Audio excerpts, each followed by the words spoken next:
Zara pressed her face against the cool metal of the observation deck, watching her classmates practice their abilities in the training yard below. Kex could bend light around his body until he disappeared completely. Myra lifted massive stone blocks with just a thought, her purple eyes glowing with telekinetic energy. Even little Juno, barely 8 years old, could phase through solid walls like they were made of air. And then there was Zara, 16 years old and completely ordinary. The Veltorian Academy for Gifted Youth housed over 3,000 students from across the galaxy. Every species that had achieved spaceflight sent their most promising children here to develop their natural abilities. Some could manipulate matter at the molecular level. Others could read minds or see into the future. A few rare individuals could even fold space-time itself. But Zara couldn't do any of that. She couldn't do anything. Still watching from the sidelines, failure? The voice belonged to Reeks, a Crenari boy whose scales shifted color with his emotions. Right now they were a deep crimson, indicating his cruel satisfaction. Maybe you should ask the headmaster to transfer you to a normal school, one for the powerless. Zara turned away from the window without responding. She had learned long ago that fighting back only made things worse. The other students already called her the broken one or the mistake. Adding violent to that list wouldn't help anything. She walked through the academy's gleaming corridors, past holographic displays showing the achievements of famous graduates. Admiral Vex, who could phase entire starships through solid matter. Dr. Yilla, whose precognitive abilities had prevented 17 different wars. Commander Thale, who single-handedly defended the Outer Rim colonies by generating force fields that could stop antimatter bombardments. All of them had been students here once. All of them had been special. The library was Zara's refuge. While other students practiced bending reality to their will, she buried herself in technical manuals and engineering texts. She understood how fusion reactors worked, could design computer systems from scratch, and had memorized the specifications of every major starship class in the galaxy. But none of that mattered in a world where a child could accomplish more with a single thought than teams of engineers could manage in months. Miss Zara, the voice belonged to Dr. Kelly's, one of the few instructors who bothered to be kind to her. The elderly Alterian's 4 arms moved gracefully as he approached, his blue skin bearing the wrinkled patterns of advanced age. I have something that might interest you. He set a data pad on the table in front of her. The screen showed a news report from the outer territories, near the galactic rim where the major powers rarely ventured. The headline read, "Unknown vessel spotted in Kepler sector, design unlike any known technology." Zara looked up at him questioningly. 3 days ago, our deep space monitoring stations detected an unidentified ship, Dr. Kelly's explained. It's not Veltorian, Crenari, Alterian, or any other known design. The energy readings are peculiar. The Galactic Council is sending an investigation team, and they've requested that the Academy provide a student observer. But why are you telling me this? Zara asked. Surely they want someone with actual abilities. Dr. Kelly smiled, his large black eyes crinkling at the corners. The ship appears to be purely technological. No exotic energy signatures, no reality distortions, no psychic emanations. Just engineering. They specifically requested someone with technical expertise rather than powers. Zara's heart began to race. A real mission. A chance to actually contribute something meaningful instead of just watching from the sidelines. They need someone who understands technology the old-fashioned way, Dr. Kelly's continued. Someone who thinks like an engineer instead of relying on abilities to solve problems. Someone exactly like you. The journey to the Kepler sector took 4 days aboard the GSV Luminous Dawn *, a Veltorian research vessel equipped with the latest scientific equipment. Zara tried not to feel intimidated by the crew of experts surrounding her. Dr. Vash could analyze the molecular composition of objects just by looking at them. Engineer Orcs could repair damage to the ship's hull by willing the metal back into shape.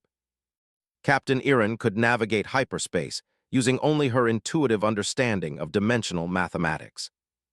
And then there was Zara, carrying nothing but a toolkit and a head full of technical knowledge that everyone else considered obsolete. The unknown vessel hung motionless in space when they finally reached it, a sleek dart of unfamiliar metal that seemed to absorb rather than reflect the light from the nearby star. It was roughly the size of a small corvette, but its design was unlike anything in the galactic databases. No elegant curves like Alterian ships, no crystalline structures like Veltorian craft, no biomechanical integration like Zephyrian vessels. Just clean lines, functional angles, and what appeared to be primitive chemical thrusters. Scans show no life signs, reported Lieutenant Kex from the sensor station. His ability to see across the entire electromagnetic spectrum made him invaluable for reconnaissance. But there are active power readings from inside. Someone or something is maintaining life support. Can you determine the species? Captain Iran asked. Kex frowned, his concentration visible as energy patterns flickered behind his eyes. That's odd. The life signs don't match any known species profile. The biological readings are completely foreign. Dr. Vash stepped forward, his molecular sight focusing on the alien ship. The hull material is a steel-titanium composite, primitive but effective. The construction methods appear to be primarily mechanical rather than grown or manifested. Mechanical? Captain Iran sounded puzzled. You mean they actually built this ship using physical tools and assembly? It appears so. The joining techniques are welding, riveting, and bolt connections. No molecular bonding, no reality manipulation, no biointegration. Zara found herself leaning forward with interest. A purely technological species would be fascinating to study. In her experience, most galactic civilizations developed powers alongside technology, then gradually relied more on abilities and less on engineering as they advanced. A species that had reached interstellar travel through pure technology was almost unheard of. "Ma'am," called out the communications officer, "we're receiving a transmission from the vessel. Audio only." The bridge fell silent as the alien signal filled the speakers. The voice that emerged was unlike anything they had heard before, not the melodic tones of Alterians, the harmonic vibrations of Crenari, or the whistling language of Zephyrians. It was harsh, direct, speaking in a language that somehow managed to sound both primitive and sophisticated at the same time. "This is the Crimson Hammer Earth Colonial Vessel Registration EC7749. We appear to be experiencing engine difficulties and would appreciate assistance if available. We're peaceful and mean no harm to anyone." The bridge crew exchanged glances. Earth wasn't in any of their databases. Colonial suggested some kind of expansion effort, but from where? "Shall we respond, Captain?" asked the communications officer. Captain Iran nodded slowly. "Open a channel. This is Captain Iran of the Galactic Survey Vessel Luminous Dawn Asterisk. We received your distress call and are prepared to offer assistance. Please identify your species and point of origin." The response came quickly. "Captain Iran, this is Chief Mechanic Jake Morrison aboard the Crimson Hammer Asterisk. We're human from the Sol system. Our hyperspace drive suffered a malfunction during what was supposed to be our first interstellar voyage. I don't suppose you folks know anything about quantum flux regulators." Another pause on the bridge. Human wasn't a species in their databases either, and quantum flux regulators sounded like the kind of primitive technology that had been obsolete for thousands of years. "Mr. Morrison," Captain Iran replied carefully, "we're not familiar with quantum flux regulators, but we have repair specialists aboard who might be able to help. Would you be willing to allow a small team to board your vessel?" "That would be fantastic, Captain. Fair warning, though, our ship isn't much to look at. We humans tend to build things tough rather than pretty." Captain Iran looked around her bridge. "Dr. Vash, take a team over to assess their situation.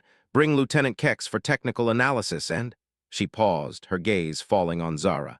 "Bring the Academy student as well. If their technology is as primitive as it sounds, her knowledge might be more relevant than our advanced techniques." Zara felt a mixture of excitement and terror as she prepared for the boarding mission. For the first time in her life, she might actually be useful. But what if she failed? What if even primitive alien technology was beyond her understanding? The airlock opened with a hiss of equalizing pressure, and Zara got her first look at the interior of a human vessel. The corridors were narrow and cramped, lit by harsh white lights that cast sharp shadows. Everything was purely functional exposed conduits, clearly labeled controls, access panels that could be opened with simple tools rather than telekinetic manipulation or reality distortion. It was beautiful. "Welcome aboard the Crimson Hammer Asterisk," said a voice from behind them. They turned to see a human approaching bipedal like most sentient species, but with distinctive features that set him apart from anyone in the galactic database. His skin was a warm brown color, marked with what appeared to be permanent stains from some kind of industrial work. He wore a red jumpsuit covered in pockets, tools hanging from his belt like the equipment of a traditional craftsman. But it was his eyes that caught Zara's attention. They held an intelligence and curiosity that seemed to illuminate everything around him, as if he was constantly analyzing and understanding the world through pure observation and thought rather than supernatural ability. "I'm Jake Morrison," the human said, extending his hand in what appeared to be a greeting gesture. "Chief mechanic and currently the only conscious member of the crew. The others are in cryosleep while I try to fix our engine problems." Dr. Vash attempted to use his molecular sight to analyze the human's biology, but Jake noticed the intensity of his gaze immediately. "Something wrong, Doc?" Jake asked with a slight smile. "You look like you're trying to see through me." "How did you know?" Dr. Vash asked, startled. Very few species could detect when their abilities were being used. "Your pupils dilated, and you got that focused look people get when they're concentrating really hard on something," Jake replied. "Plus, your breathing pattern changed. Are you trying to scan me with some kind of ability?" The casual way he analyzed and interpreted their behavior without any special powers impressed even Captain Erin. This human was clearly intelligent despite his apparent lack of abilities. "Mr. Morrison," she said, "we'd like to help with your repairs, but we're not familiar with your technology. Could you show us the problem?" Jake's face lit up with enthusiasm. "Absolutely. Fair warning, though, it's going to sound pretty primitive compared to what you folks probably have. We're still working with quantum mechanics and electromagnetic theory. Haven't figured out how to manipulate reality directly yet." He led them through the ship, explaining systems as they went. Zara found herself fascinated by the elegant simplicity of human engineering. Where other species would use telekinetic fields to move components, humans had designed mechanical systems with gears and hydraulics. Where others would manipulate matter at the molecular level to create materials, humans had developed sophisticated metallurgy and composite manufacturing. "Here's our problem," Jake said as they entered the engine room. The space was dominated by a massive cylindrical device covered in cooling fins and diagnostic displays. "The quantum flux regulator is supposed to maintain stable field geometry during hyperspace transit, but something went wrong during our jump, and now the phase alignment is completely out of tolerance." Dr. Vash and Lieutenant Kex examined the device with their abilities, but their enhanced senses seemed to offer little insight into purely mechanical systems. The quantum flux regulator was a maze of precisely machined components, electromagnetic coils, and what appeared to be manually calibrated adjustment mechanisms. "I don't understand," Dr. Vash admitted. "How do you maintain quantum coherence without psychic manipulation of the field structure?" Jake looked puzzled. "Psychic manipulation? I'm not sure what you mean. We use electromagnetic field generators and computer-controlled feedback systems to maintain coherence. The whole system is based on mathematical models of quantum mechanical behavior." "But how do you account for quantum uncertainty without directly interfacing with the probability matrices?" Lieutenant Kex asked. "We don't," Jake replied. "We accept that uncertainty exists and design our systems to be stable within acceptable tolerance ranges. The computer continuously monitors field parameters and makes adjustments to keep everything within operational limits." Zara stepped forward, studying the device with growing excitement. She recognized the principles even if the specific implementation was unfamiliar. "It's a closed-loop control system," she said softly. "You're using sensor feedback to continuously correct for quantum fluctuations." Jake's eyes widened with surprise and delight. "Exactly. Someone understands engineering around here. You get it. Instead of trying to control every quantum state directly, we build systems that can adapt and compensate for natural variation." Dr. Vash and Lieutenant Kex looked confused, but Zara felt a thrill of recognition. This was her element: pure technology, elegant solutions to complex problems using nothing but physics and clever engineering. "What kind of diagnostic tools do you have?" she asked Jake. "Standard oscilloscopes, spectrum analyzers, quantum state monitors," he replied, gesturing to a bank of equipment. "Plus the ship's computer can model the field equations in real time." Zara moved to the diagnostic station and began examining the readouts. The displays showed electromagnetic field patterns, quantum resonance frequencies and what appeared to be phase relationship graphs. It was like reading a familiar language written in an unfamiliar script. "The problem is here," she said after several minutes of analysis. "Your phase coupling coefficient has drifted out of tolerance, probably due to thermal expansion in one of the field coils. The system is trying to compensate, but it's reached the limits of its correction range." Jake leaned over her shoulder to look at the display. "I see it. Coil 7 is showing a 2% frequency drift, but how do we fix it? I don't have replacement parts and the nearest repair facility is." He paused, realizing he had no idea where they were. "Well, probably pretty far away." Zara studied the system layout, her mind racing through possible solutions. "We don't need to replace the coil. We can compensate for the drift by adjusting the coupling parameters in the control software. It means recalibrating the entire field matrix, but it should work." "Can you do that?" Jake asked hopefully. Zara felt a moment of self-doubt. What if she made things worse? What if her calculations were wrong?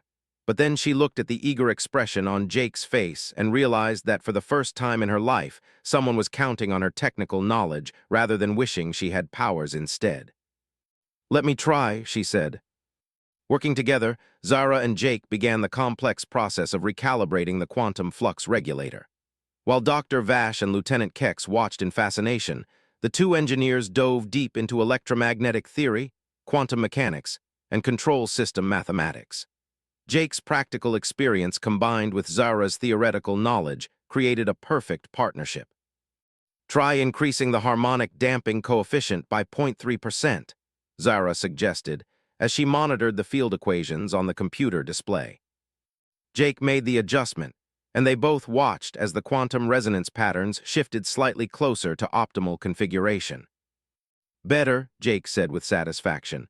"You know, I've been working on this problem for 6 hours. Having someone who actually understands the math makes all the difference." "You understand it too," Zara replied. "You just think about it differently than I do. You focus on the practical implementation while I think about the theoretical relationships." As they worked, Zara found herself explaining her reasoning to Jake, who absorbed every detail with obvious intelligence and asked questions that pushed her to think more deeply about the underlying principles. He didn't just follow her instructions. He understood why each adjustment was necessary and how it affected the overall system behavior. "There," Zara said finally as the last parameter fell into tolerance. "Try running a diagnostic cycle now." Jake activated the test sequence, and they all watched as the quantum flux regulator hummed to life, its field patterns stabilizing into perfect geometric harmony. The diagnostic displays showed green across the board for the first time since the malfunction had occurred. "Outstanding," Jake said with a grin that seemed to light up the entire engine room. "That's absolutely brilliant work. I never would have thought to approach the problem from a control theory perspective. And I never would have understood how to actually implement the solution without your practical knowledge," Zara replied, feeling a warmth she had never experienced before. For the first time in her life, she had solved a real problem, made a real contribution, worked as an equal partner with someone who valued her mind rather than pitying her for her lack of abilities. "Mr. Morrison," Captain Iran interjected, "if your repairs are complete, we should probably discuss your situation. You're quite far from any known space lanes, and your species isn't in our databases." Jake nodded, his expression becoming more serious. "Right, the bigger picture. Well, like I said, we're from the Sol system, about 26,000 light-years from here if my navigation calculations are correct. This was supposed to be humanity's first interstellar voyage, a colony mission to a system we call New Eden. But our hyperspace jump went wrong somehow, and we ended up here instead." 26,000 light-years? Lieutenant Kex's voice was filled with amazement. "That's an incredible distance for a first interstellar voyage." "We're ambitious," Jake said with a shrug. "Humanity has been dreaming of reaching the stars for centuries. When we finally developed hyperspace technology, we decided to think big." Dr. Vash was studying Jake with obvious fascination. "Mr. Morrison, forgive me if this is a personal question, but do all humans lack psychic abilities?" "Psychic abilities?" Jake looked confused. "You mean like telepathy and telekinesis? We've got some interesting theories about quantum consciousness and electromagnetic effects in neural tissue, but nothing that could be called supernatural powers. Why?" The boarding team exchanged glances. An entire species that had achieved interstellar travel through pure technology was almost unimaginable. Most civilizations developed at least basic telepathic or telekinetic abilities long before they reached the stars. Mr. Morrison, Captain Erin said carefully, in our experience, most spacefaring species possess what you might call supernatural abilities. The ability to manipulate matter through thought, to perceive across vast distances, to interface directly with quantum systems. Your species appears to be unique in achieving space travel through purely technological means. Jake's eyes widened with understanding and excitement.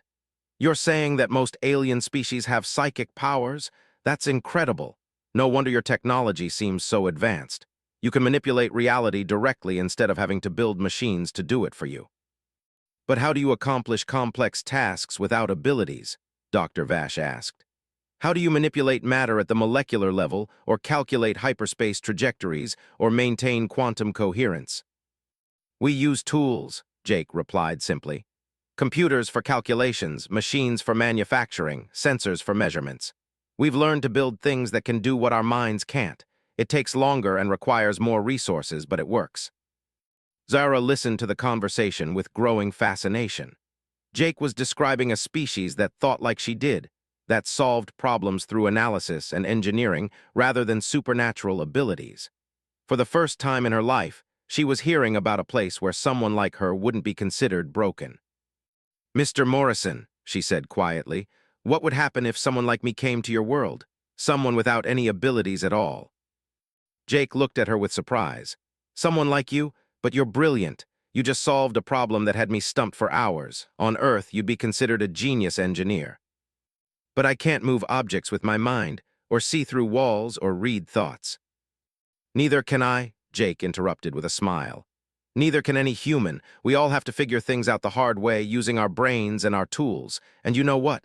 It works pretty well for us. Zara felt something shift inside her chest, a warm feeling that she slowly recognized as hope. There was a world somewhere among the stars where being powerless wasn't a disability, where thinking and analyzing and understanding were valued above supernatural gifts. Mr. Morrison, Captain Erin said, we should probably escort your vessel to the nearest inhabited system. You'll need proper facilities to prepare for your journey home. Actually, Jake said thoughtfully, I'm not sure we want to go home right away. This is humanity's first contact with other intelligent species, and we've learned more in the past few hours than our xenobiologists dreamed was possible.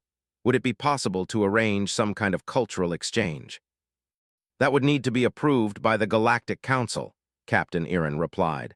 But I suspect they would be very interested in studying your species. A civilization that achieved space travel through pure technology would be fascinating to our researchers. As they prepared to leave the human vessel, Jake approached Zara privately.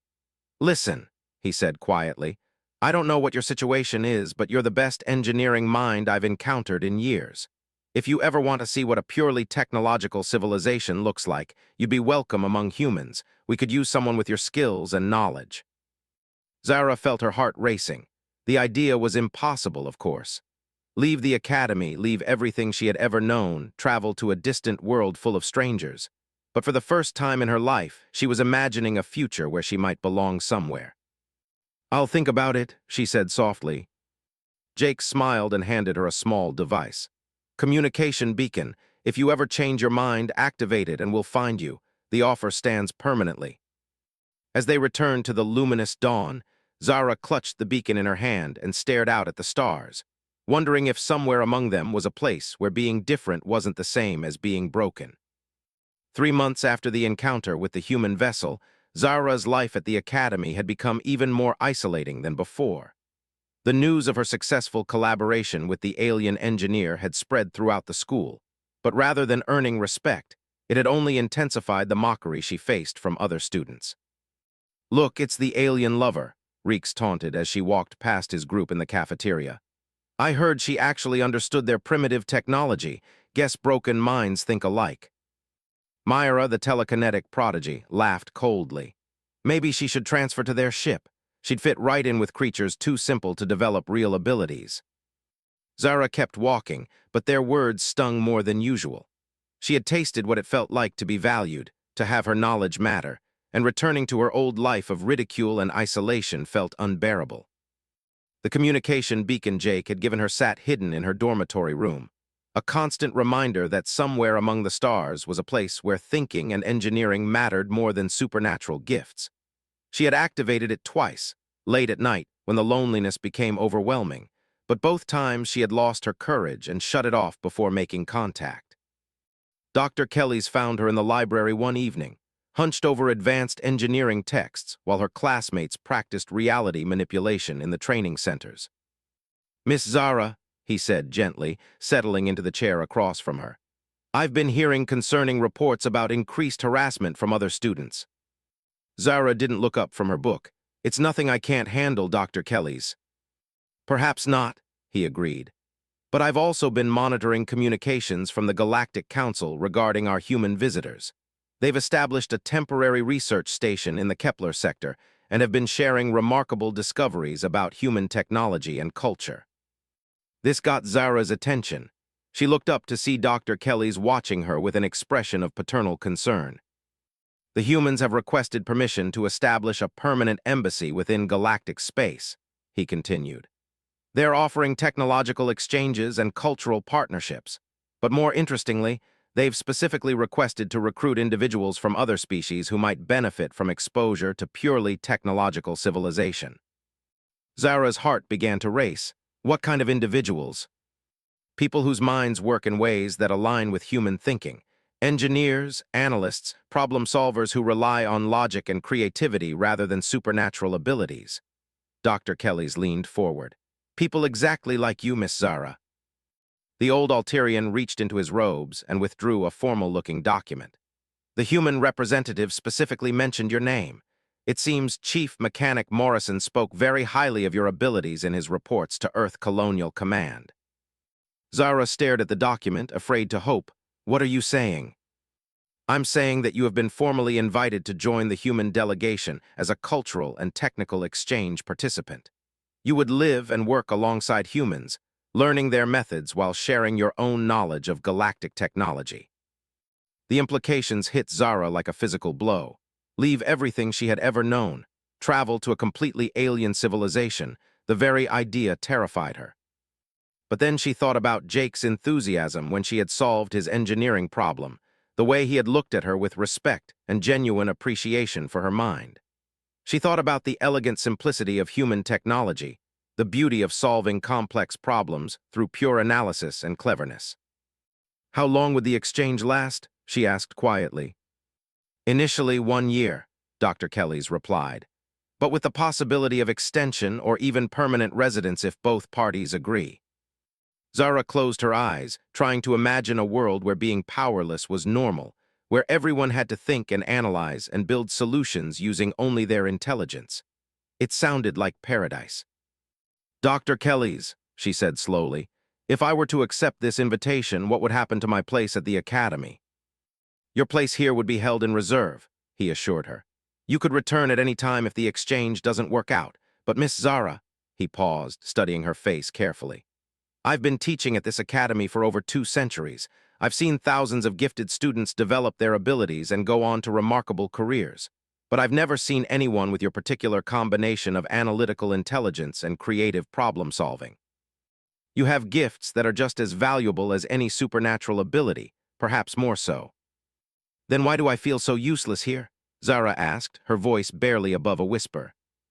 "Because this institution is designed to cultivate supernatural abilities," Dr. Kelly said gently. "It's like trying to teach a fish to climb trees. The failure isn't in the fish, it's in the environment." That evening, Zara sat in her dormitory room staring at the communication beacon and the formal invitation document. Through her window, she could see other students practicing their abilities in the courtyard below. Streams of light, floating objects, and reality distortions painted an impressive display of power and control. But for the first time, instead of feeling inadequate, she found herself wondering about the humans who had achieved just as much through pure ingenuity and determination, who had built starships using welding and rivets instead of molecular manipulation, who had developed hyperspace travel using mathematics and engineering instead of psychic interface with dimensional structures. She activated the beacon, The response came within minutes, Jake Morrison's familiar voice crackling through the small speaker. "Zara, is that really you? It's fantastic to hear from you." "Hello, Jake," she said, surprised by how much relief she felt just hearing his voice. "I received the invitation. And please tell me you're considering it. We've made incredible progress since we met you, partly because of the insights you gave us about quantum control systems. The engineering team here would love to work with someone who thinks the way you do." Zara took a deep breath. "Jake, can I ask you something? On your world, do people ever make fun of others for not having abilities, for being ordinary?" Jake's laugh was warm and genuine. "Zara, on Earth, ordinary people built pyramids, developed calculus, invented computers, cured diseases, and figured out how to travel between stars. Being ordinary is the most extraordinary thing of all, because it means you have to be clever and creative and persistent to accomplish anything. But what if I don't fit in? What if even humans find me strange?" "Impossible," Jake said firmly. "I've been sharing recordings of our conversation with my colleagues, and everyone is amazed by your technical insight. Dr. Chen, our lead physicist, said your approach to quantum field theory was brilliant. Engineer Rodriguez wants to collaborate with you on propulsion system improvements. You wouldn't be strange among humans, you'd be celebrated." Zara felt tears beginning to form in her eyes. The idea of being celebrated rather than tolerated was almost too wonderful to believe. "When would I need to decide?" she asked. "Take all the time you need," Jake replied. "But Zara, whatever you decide, remember that being different isn't being broken. Sometimes it just means you belong somewhere else." The next few days passed in a blur of preparation and second thoughts. Zara filled out forms, submitted medical records, and attended briefings about human culture and customs. Dr. Kelly's helped her arrange for extended leave from the academy, while other instructors offered mixed reactions ranging from puzzled concern to outright disapproval. "Miss Zara," said Professor Vex, the academy's chief of student development, "I must express reservations about this decision. Humans are an unknown quantity. Their lack of abilities could be a sign of evolutionary regression or psychological disorder. Are you certain you want to expose yourself to potential negative influences?" "With respect, Professor," Zara replied, "I've spent 16 years being exposed to the negative influence of being told I'm broken because I can't bend reality with my thoughts. I think I'd like to try the alternative for a while." The day of departure arrived faster than she had expected. A human transport vessel, sleek and functional in the distinctive style she was beginning to recognize, docked with the Academy's orbital platform. Zara stood in the departure bay with a single bag of personal belongings, watching through the viewports as other students practiced their abilities in the distance. "Having second thoughts?" Dr. Kelly's asked as he came to see her off. "Third and fourth thoughts," Zara admitted. "But Jake was right about something. Being different isn't being broken. Maybe it just means I belong somewhere else." The airlock opened, and Jake Morrison stepped through wearing his distinctive red jumpsuit. His face lit up with genuine joy when he saw her. "Zara, welcome aboard the Asterisk New Horizon, ready for the adventure of a lifetime." As she stepped through the airlock into the human vessel, Zara felt something she had never experienced before, the sensation of coming home. The corridors were functional rather than elegant. The controls were clearly labeled rather than intuitively psychic, and every system was designed to be operated by purely physical means. "It was perfect. Let me show you around," Jake said enthusiastically as they walked through the ship. "We've got a full laboratory setup, machine shops, computer terminals, and the most sophisticated engineering library in human space. Plus, we've been working on some projects based on the ideas you shared during our first meeting." They entered a large workshop where several humans were bent over various mechanical devices. The air hummed with the sound of precision tools, computer diagnostics, and animated technical discussions. "Everyone," Jake called out, "meet Zara, the engineer I told you about." The humans looked up from their work, and Zara felt a moment of panic. What if they were disappointed? What if her reputation had been exaggerated? But the faces that turned toward her were filled with curiosity and welcome rather than judgment. Zara, a woman with short gray hair and tools hanging from her belt, approached with a warm smile. "I'm Dr. Sarah Chen, Chief of Physics Research. Jake has told us so much about your work with quantum field theory. I've been dying to discuss some ideas with you. And I'm Rodriguez, added a stocky man covered in what appeared to be mechanical lubricant. Propulsion systems. I heard you solved Jake's regulator problem in 6 hours. That's the kind of thinking we need around here. More introductions followed, each person expressing genuine enthusiasm for her presence. These weren't people who pitied her for her lack of abilities or tolerated her as a curiosity. They welcomed her as a colleague, someone whose mind could contribute to their shared projects and goals. Jake mentioned you've been working on new projects, Zara asked as the group gathered around a large workbench covered with unfamiliar devices. Absolutely, Dr. Chen replied, activating a holographic display that showed complex mathematical equations. We've been analyzing the technology we observed during our first contact with galactic civilization. Your insights about closed-loop control systems opened up entirely new approaches to hyperspace navigation. The display shifted to show a three-dimensional model of a hyperspace drive, but the design was unlike anything Zara had seen before.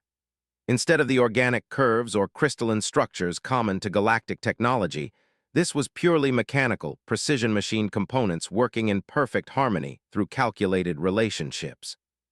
The problem with our original hyperspace system, Rodriguez explained, was that we were trying to brute force our way through dimensional barriers. But your feedback control approach suggested that we should work with hyperspace dynamics rather than against them. Like sailing with the wind instead of powering through it, Jake added. We've designed a new drive system that uses continuous adjustment to ride the natural currents of hyperspace rather than fighting them. Zara studied the holographic model with growing excitement. She could see the elegance of the design, the way each component contributed to the overall functionality. But she could also see potential improvements. What if you added harmonic dampening here, she suggested, indicating a section of the field generator array. And maybe recursive feedback loops to compensate for dimensional drift. Dr. Chen's eyes widened with appreciation. That's brilliant. The recursive loops would give us much finer control over field geometry. And the harmonic dampening would reduce stress on the physical components, Rodriguez added. Why didn't we think of that? Because you've been thinking like humans, Zara said with a smile. I've been thinking like someone who has to understand galactic technology without being able to manipulate it directly. Different perspective, different solutions. As they worked together over the following hours, Zara felt a satisfaction she had never experienced at the academy. Here, her analytical approach was valued and appreciated. Her suggestions were implemented and improved upon. Her questions led to new insights and discoveries. But more than that, she was learning from humans who approached problems with the same methodical thinking that had always made her feel like an outsider among her own people. Jake explained mechanical principles with infectious enthusiasm. Dr. Chen shared mathematical insights with patient clarity. Rodriguez demonstrated practical applications with obvious skill and experience. For the first time in her life, Zara was surrounded by people who thought like she did. Zara, Jake said as they took a break from their work. I hope you don't mind me asking, but what was it like growing up as the only person without abilities? The question that would have hurt coming from anyone else felt safe coming from Jake. He wasn't asking out of pity or curiosity about her disability. He was asking as someone who understood what it meant to be different. Lonely, she said simply. Everyone else could do things that seemed impossible to me, and I had to figure everything out the hard way. I spent most of my time watching from the sidelines, wishing I could be useful. The hard way, Dr. Chen repeated thoughtfully. You know, humans have a saying, the hard way is usually the right way. When you can't take shortcuts, you have to really understand what you're doing. Plus, Rodriguez added, having to figure things out step by step makes you appreciate how amazing it is when everything works together properly. Someone who can just will a machine to work doesn't necessarily understand why it works. Zara felt a warmth spreading through her chest. These people didn't see her limitations as failures. They saw them as different approaches that led to different insights. Can I ask you something? She said to the group. Do you ever wish you had abilities like other species? Do you feel inferior when you meet people who can manipulate reality with their thoughts? Jake considered the question seriously. Sometimes, he admitted. It would certainly make some jobs easier. But then I remember that humans figured out how to fly before we ever met anyone who could levitate. We learned to communicate across vast distances before we encountered telepaths.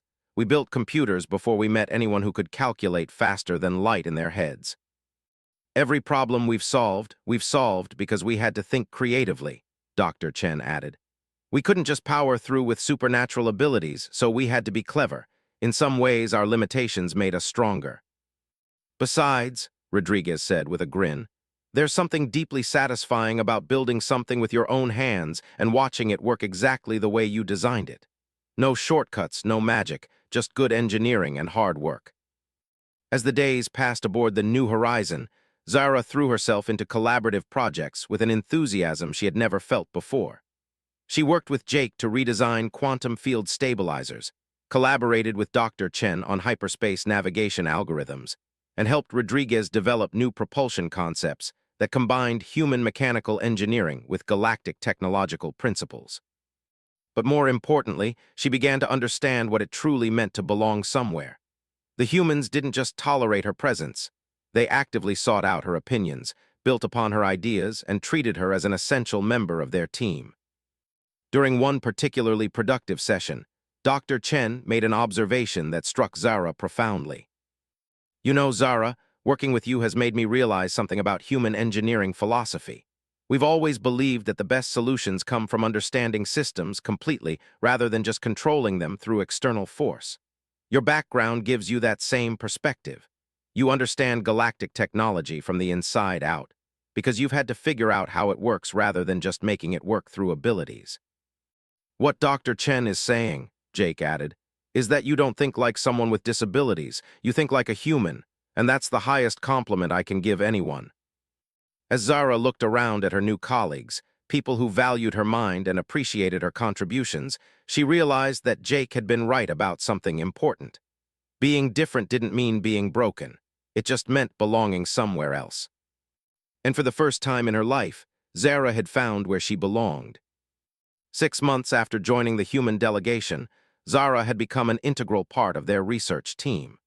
The work they were accomplishing together had exceeded everyone's expectations, producing innovations that neither human engineering nor galactic abilities could have achieved alone. But their success was about to be tested in ways none of them anticipated. Emergency transmission from the Galactic Council, announced Lieutenant Williams from the communications station. Priority Alpha, all vessels to report status immediately. Jake looked up from the quantum resonance chamber he and Zara had been calibrating. Patch it through to the main screen. The face that appeared belonged to Admiral Corvex, a stern Chronari whose scales showed the deep blue of extreme concern. Behind him, the council chambers buzzed with urgent activity. All vessels in the outer rim sectors, this is Admiral Corvex with emergency orders. The Admiral's voice resonated with barely controlled anxiety. Long-range sensors have detected a massive fleet approaching from beyond the galactic boundary. Unknown configuration, estimated at over 3,000 vessels. Current trajectory suggests they're heading for the core worlds. Dr. Chen moved closer to the screen. Admiral, this is Dr. Sarah Chen aboard the human research vessel New Horizon. Can you provide any details about the approaching fleet? Dr. Chen, Admiral Corvex acknowledged. Initial scans suggest technology far beyond our current understanding. The vessels appear to be shielded against our most advanced sensing abilities. More concerning, they're demonstrating capabilities that should be impossible: instantaneous acceleration, reality distortion on a massive scale, and what appears to be immunity to our defensive systems. Zara felt a chill run down her spine. She had read about theoretical civilizations that might exist beyond the galactic rim species, so advanced that they could manipulate the fundamental forces of reality itself. If such a civilization had decided to invade, the combined fleets of the galaxy might not be able to stop them. What are your orders, Admiral? Jake asked. All research vessels are to evacuate to safe zones in the inner rim. Combat units are being recalled to establish defensive positions around the core worlds. Admiral Corvex paused, his scales shifting to an even deeper blue. Dr. Chen, given humanity's unique technological perspective, the Council requests that you make your research available to our Defense Planning Committee. We need every advantage we can get. Of course, Admiral, Dr. Chen replied. We'll transmit our complete database immediately. One more thing, Admiral Korvex added. Our psychic reconnaissance units report something unusual about these invaders. They appear to be completely invisible to telepathic scanning, as if their minds simply don't exist in any detectable form. We have no idea what we're dealing with. The transmission ended, leaving the human crew staring at each other in stunned silence. Invisible to telepathic scanning, Rodriguez murmured. That sounds familiar. Jake nodded grimly. Sounds like us. A species that doesn't rely on psychic abilities might be naturally invisible to psychic detection. But that would mean, Zara said slowly, that whoever these invaders are, they think like we do. Pure technology, no supernatural abilities. Which explains why galactic defenses might be useless against them, Dr. Chen added. All galactic military technology assumes the enemy will have predictable psychic signatures and vulnerability to reality manipulation. An enemy that exists purely in physical space might be immune to most galactic weapons. The implications were staggering. For thousands of years, galactic civilization had developed based on the assumption that all intelligent species possessed some form of psychic abilities. Their weapons, shields, and tactical doctrines all relied on manipulating or countering supernatural powers. But what if the enemy didn't have any supernatural powers to manipulate? We need to warn them, Zara said urgently. The Galactic Council is preparing to fight an enemy they don't understand. Jake was already moving toward the communications station. Lieutenant Williams, get me a direct channel to Admiral Korvex, priority override. Within minutes, they were connected to the Admiral's personal command center. The background activity had increased dramatically, with officers rushing between stations and displays showing fleet movements across the galaxy. Dr. Chen, Admiral Korvex said without preamble, I hope you're calling with useful intelligence because our situation has deteriorated rapidly. The enemy fleet is moving faster than our fastest ships. Estimated arrival at the first defensive line, 18 hours. Admiral, Jake interrupted, we think we know why your psychic reconnaissance can't detect them. They might be like us, a purely technological species with no supernatural abilities. Admiral Korvex's scales shifted to confused yellow. Impossible. No species could achieve interstellar travel without psychic abilities, the mathematical complexity alone. Admiral, humans achieved interstellar travel, Dr. Chen pointed out. So did whoever built these ships. What matters is that if they're like us, then all of your weapons and defenses are designed to fight the wrong kind of enemy. Zara leaned forward. Admiral, what kind of defensive systems are you deploying against them? Standard galactic defense protocols, Admiral Korvex replied.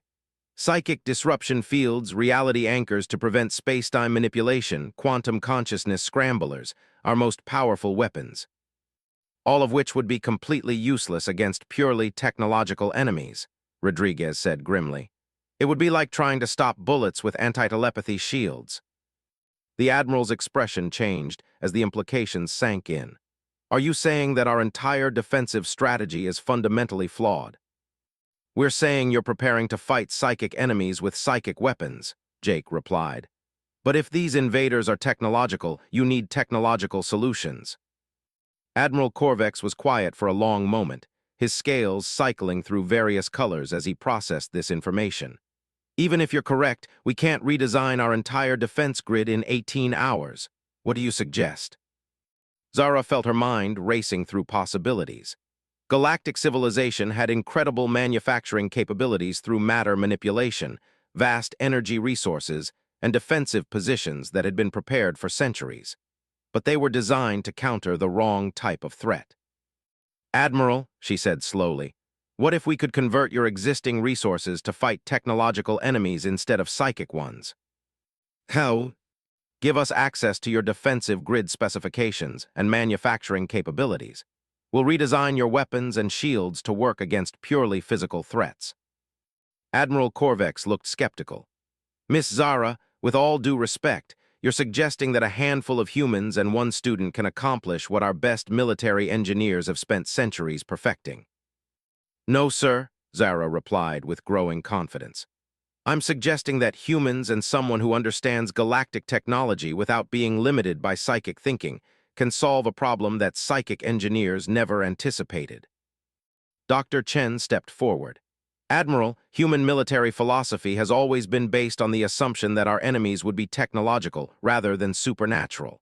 We've spent centuries developing weapons, tactics, and defenses against purely physical threats. Combined with galactic manufacturing capabilities, we might be able to create something unprecedented. Jake added, plus, if these invaders really are like us, then we understand how they think. We know what kind of tactics they'll use, what kind of weaknesses they'll have, and how to exploit technological vulnerabilities. Admiral Corvex considered for several tense seconds before making his decision. Dr. Chen, I'm authorizing full access to our defensive grid specifications and emergency manufacturing protocols.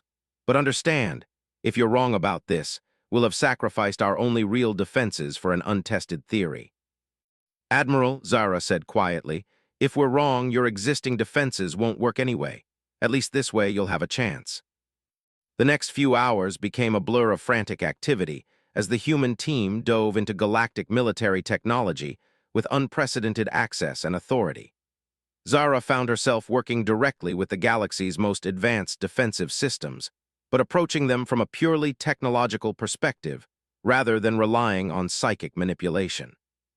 The problem with galactic weapons, she explained to Jake as they redesigned a massive orbital defense platform, is that they're designed to disrupt psychic control rather than destroy physical targets. Look at this plasma cannon. It generates psychic feedback to overwhelm telepathic targeting systems, but the actual destructive power is secondary. So we redesign it for maximum physical damage, Jake replied, his fingers flying over the control interface. Remove the psychic components, increase the energy density, and focus everything on raw kinetic and thermal destruction. Working together, they began converting the galaxy's defensive assets from psychic warfare systems to purely technological weapons. Dr. Chen collaborated with galactic physicists to develop new shield technologies based on electromagnetic and kinetic deflection rather than reality manipulation. Rodriguez worked with manufacturing specialists to produce ammunition and equipment designed for physical warfare rather than supernatural combat. But it was Zara who made the crucial breakthrough. I've been thinking about what Admiral Corvex said, she announced during a brief break. The enemy fleet is demonstrating impossible capabilities: instantaneous acceleration, reality distortion, immunity to galactic defenses. Right, Dr. Chen agreed, which suggests they're far more advanced than we thought. Or, Zara said with growing excitement, they're not advanced at all. They're just using technology that galactic civilization doesn't understand because it's purely physical. Jake looked up from his engineering calculations. Explain. Instantaneous acceleration could be achieved through electromagnetic catapults or gravity manipulation using massive energy expenditure rather than psychic spacetime distortion. Reality distortion could be advanced holographic projections or electromagnetic field manipulation. And immunity to galactic defenses makes perfect sense if their ships are just heavily armored against physical damage rather than shielded against psychic attack. You're saying they might not be super-advanced aliens, Rodriguez said slowly. They might be technologically sophisticated but not necessarily beyond our ability to fight. Exactly. Galactic civilization has spent thousands of years developing psychic technologies because that's what worked for them. But purely technological development might have taken completely different paths. These invaders might have capabilities that seem impossible to psychic thinking, but are perfectly logical from an engineering perspective. Dr. Chen's eyes widened as she grasped the implications. If that's true, then we're not facing an unstoppable force. We're facing an unknown but potentially beatable enemy, and we have advantages they might not expect. With this new understanding, their defensive preparations took on renewed urgency and focus. Instead of trying to counter supernatural abilities, they concentrated on defeating advanced but purely physical technology. When the enemy fleet finally arrived at the first defensive line, the restructured galactic defenses were ready for them. The battle that followed would be studied for generations. The invaders, who called themselves the hegemony, had indeed developed along purely technological lines. Their ships were marvels of engineering, heavily armored, equipped with devastating energy weapons, and capable of maneuvers that seemed impossible through application of advanced physics rather than reality manipulation. But they had never faced enemies who combined galactic manufacturing capabilities with human tactical thinking and Zara's unique understanding of both technological approaches. The first engagement went exactly as Zara had predicted. The hegemony's weapons, designed to overwhelm purely technological defenses, were stopped cold by galactic shield systems that had been converted from psychic barriers to electromagnetic and kinetic deflection. Their heavily armored ships, immune to psychic disruption, proved vulnerable to focused plasma weapons that had been redesigned for maximum physical destruction rather than consciousness interference. Most importantly, their tactics, based on centuries of fighting purely technological enemies, were countered by defenders who could think both technologically and psychically. "Enemy fleet is breaking off," reported Admiral Corvex from his command ship. His scales now showed the brilliant gold of triumph rather than the blue of concern. "Preliminary analysis suggests we've destroyed over 200 of their vessels while losing only 37 of our own." The human crew aboard the New Horizon erupted in celebration, but Zara felt strangely calm.